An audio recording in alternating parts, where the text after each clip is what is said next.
Hello friends, welcome back to UK dreams. ഇന്നത്തെ നമ്മുടെ വീഡിയോയിൽ പ്രധാനമായിട്ടും നമ്മൾ പറയാനായിട്ട് ആഗ്രഹിക്കുന്നത് IHS റീഫണ്ടിനെ കുറിച്ചിട്ടാണ്. അന്നേരം ഈ ഒരു റീഫണ്ടുമായി ബന്ധപ്പെട്ടിട്ടുള്ള സ്റ്റെപ്പ് ബൈ സ്റ്റെപ്പ് നമ്മൾ എങ്ങനെയാണ് IHS റീഫണ്ടിന് അപ്ലൈ ചെയ്യുന്നതെന്നൊക്കെ പറഞ്ഞ് നമ്മൾ വീഡിയോസ് ഇട്ടിട്ടുണ്ടായിരുന്നു. അന്നേരം ഒത്തിരി പേര് അതിൽ കമൻസിലൂടെ കുറേ ക്വസ്റ്റ്യൻസും കുറേ ഡൗട്ട്സ് കാര്യങ്ങളൊക്കെ ചോദിച്ചിട്ടുണ്ടായിരുന്നു. അന്നേരം അതിന് ഒരു റിപ്ലൈ ആയിട്ടാണ് ഈ ഒരു വീഡിയോ ചെയ്യുന്നത്. അന്നേരം നിങ്ങൾ IHS റീഫണ്ടിന് അപ്ലൈ ചെയ്തിട്ടില്ലെങ്കിൽ അതെങ്ങനെയാണ് ചെയ്യേണ്ടതെന്നുള്ള വീഡിയോസ് കാര്യങ്ങൾ നമ്മുടെ ചാനലിൽ അപ്ലോഡ് ചെയ്തിട്ടുണ്ട്. അന്നേരം അതിൻ്റെ വീഡിയോ ലഭിക്കാനായിട്ട് ഞാൻ ഈ ഒരു വീഡിയോയുടെ ഡിസ്ക്രിപ്ഷൻ ബോക്സിൽ അതിൻ്റെ ലിങ്ക് ഷെയർ ചെയ്യുന്നതായിരിക്കും. അന്നേരം വീഡിയോയിലേക്ക് പോകുന്നതിന് മുമ്പ് നമ്മുടെ ചാനൽ ഫസ്റ്റ് ടൈമാണ് കാണുന്നതെങ്കിൽ ഒന്ന് സബ്സ്ക്രൈബ് ചെയ്യുക. അതുപോലെ തന്നെ ഈ വീഡിയോ ഇഷ്ടപ്പെട്ടിട്ടുണ്ടെങ്കിൽ ഒന്ന് ലൈക്ക് ചെയ്യാനും ഷെയർ ചെയ്യാനും മറക്കല്ലേ. നിങ്ങളിപ്പോൾ ഒരു സ്റ്റുഡൻ്റായിട്ട് വന്ന ടൈമിലാണെങ്കിൽ നമ്മൾ ഇമിഗ്രേഷൻ ഹെൽത്ത് സർചാർജ് പേ ചെയ്തിട്ടായിരിക്കും വരുന്നത്. അന്നേരം എനിക്ക് തോന്നുന്നു ഒരു ഇന്ത്യൻ റുപ്പിയിലാണെങ്കിൽ ഒരു 1 ലാഖിന് മുകളിൽ നമ്മൾ IHS സർചാർജിനായിട്ട് നമ്മൾ പേ ചെയ്തിട്ടുണ്ടായിരിക്കും.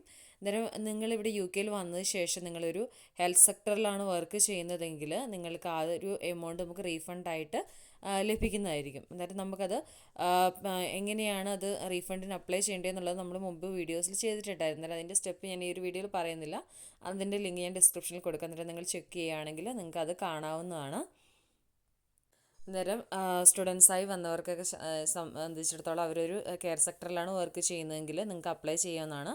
അന്നേരം നമുക്കിതിന് ഏറ്റവും ആവശ്യമായിട്ട് വേണ്ടത് നിങ്ങളൊരു കെയർ സെക്ടറിൽ വർക്ക് ചെയ്യുന്നതിൻ്റെ 6 മന്തിലെ പേ സ്ലിപ്പ് നമുക്ക് അത്യാവശ്യമായിട്ട് വേണം. അതായത് നമ്മൾ ഈ ഒരു ഇമിഗ്രേഷൻ ഹെൽത്ത് സർചാർജിന് അപ്ലൈ ചെയ്യുമ്പോൾ അത് അപ്ലോഡ് ചെയ്തിട്ട് കൊടുക്കേണ്ടതായിട്ടുണ്ട്.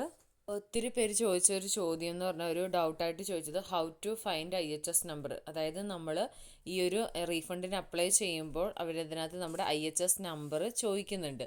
അന്നേരം ഈ ഒരു നമ്പർ അറിയാൻ വേണ്ടി നമ്മൾ ഫസ്റ്റ് തന്നെ നമ്മൾ ഇമിഗ്രേഷൻ ഹെൽത്ത് സർചാർജിൻ്റെ പേയ്മെൻറ്റ് നടത്തിയ സമയത്ത് നമുക്ക് ഇമിഗ്രേഷൻ ഹെൽത്ത് സർചാർജ് സക്സസ്ഫുൾ എന്ന് പറഞ്ഞിട്ടൊരു മെയിൽ വരും.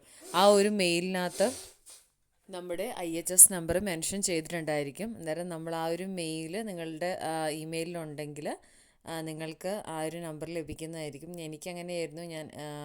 നമ്മൾ ഇമിഗ്രേഷൻ സർചാർജ് നാട്ടിൽ നിന്ന് നമ്മൾ പേ ചെയ്ത സമയത്ത് നമുക്ക് സക്സസ്ഫുൾ എന്ന് പറഞ്ഞ് വന്ന മെയിലിനകത്തുണ്ട് IHS നമ്പർ കാര്യങ്ങളൊക്കെ. അതുപോലെ അടുത്ത് ചോദിച്ചൊരു മറ്റൊരു ചോദ്യം എന്ന് പറയുന്നത് how to apply for second refund of IHS. For example നിങ്ങളിപ്പോൾ ഒരു 1 ഇയർ ആയിട്ട് നിങ്ങൾ ഒരു കെയർ സെക്ടറിലാണ് വർക്ക് ചെയ്യുന്നതെങ്കിൽ ഫസ്റ്റ് നിങ്ങൾ 6 മന്ത്സാണ് നിങ്ങൾ അപ്ലൈ ചെയ്യേണ്ടത്. 6 മന്ത്സ് പേ സ്ലിപ്പ് നിങ്ങൾ അപ്ലോഡ് ചെയ്ത് കൊടുത്ത് അത് സക്സസ്ഫുൾ ആയി എന്ന് പറഞ്ഞിട്ട് നിങ്ങൾക്ക് ഇമെയിൽ കിട്ടും. അന്നേരം അതിൽ പറയുന്നുണ്ട് നിങ്ങൾക്ക് ഇനി നെക്സ്റ്റ് 6 മന്ത്സ് പേ സ്ലിപ്പ് ഉണ്ടെങ്കിൽ നിങ്ങൾക്ക് അതിന് അടുത്ത ഒരു ഇൻസ്റ്റാൾമെൻറ്റിലേക്ക് സെക്കൻഡ് ഇൻസ്റ്റാൾമെൻറ്റിലേക്ക് പിന്നെ അപ്ലൈ ചെയ്യാമെന്നുള്ളത് നിങ്ങൾക്ക് ആ ഒരു മെയിലിൽ പറഞ്ഞിട്ടുണ്ടായിരിക്കും. അന്നേരം നമ്മൾ ആദ്യം റീഫണ്ടിന് കൊടുത്ത അതുപോലെ തന്നെയാണ് നെക്സ്റ്റ് 6 മന്ത്സത്തെ പേ സ്ലിപ്പ് വെച്ചിട്ട് അപ്ലൈ ചെയ്യേണ്ടത്.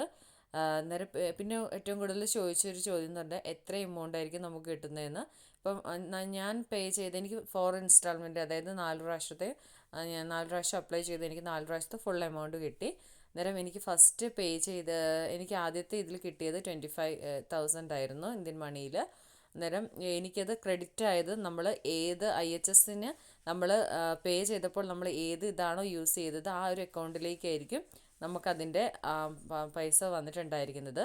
പിന്നെ എനിക്ക് 25,000 പിന്നെ ഹസ്ബൻഡിന് 25,000 അങ്ങനെ 50,000 രൂപയായിരുന്നു ടോട്ടൽ നമുക്ക് കിട്ടിയിട്ടുണ്ടായിരുന്നത്. അന്നേരം നമ്മുടെ ഡിപ്പെൻഡൻസ് നമ്മൾ പേ ചെയ്തിട്ടുണ്ടെങ്കിൽ അതും കിട്ടും. അന്നേരം ഡിപ്പെൻഡൻസിൻ്റെ IHS നമ്പറും പേരും മാത്രമാണ് നമുക്കതിനകത്ത് കൊടുക്കാനായിട്ടുള്ളത്. അന്നേരം അതിൻ്റെ ഡീറ്റെയിൽഡ് വീഡിയോ നമ്മുടെ ചാനലിൽ ചെയ്തിട്ടുണ്ട്. അതിൻ്റെ എല്ലാ വീഡിയോ ലിങ്ക്സും ഞാൻ ഈ ഒരു വീഡിയോ ഡിസ്ക്രിപ്ഷൻ ബോക്സിൽ കൊടുക്കുന്നതായിരിക്കും. നിങ്ങൾക്ക് അന്നേരം അത് വളരെ ഹെൽപ്ഫുൾ ആയിരിക്കും. എന്തെങ്കിലും സംശയ ഡൗട്ട് കാര്യങ്ങളുണ്ടെങ്കിൽ ജസ്റ്റ് കമൻറ്റ് ചെയ്യുക. അന്നേരം അതിനനുസരിച്ച് ഞാൻ റിപ്ലൈ ചെയ്യുന്നതായിരിക്കും. വീഡിയോ ഇഷ്ടപ്പെട്ടിട്ടുണ്ടെങ്കിൽ ഒന്ന് ലൈക്ക് ചെയ്യാനും ചാനൽ സപ്പോർട്ട് ചെയ്യാനും മറക്കരുത്. ഇതുപോലുള്ള ഇൻഫർമേറ്റീവ് ആയിട്ടുള്ള വീഡിയോസിന് വേണ്ടിയിട്ട് ചാനൽ സബ്സ്ക്രൈബ് ചെയ്യുക. Thanks for watching my video. Thank you all.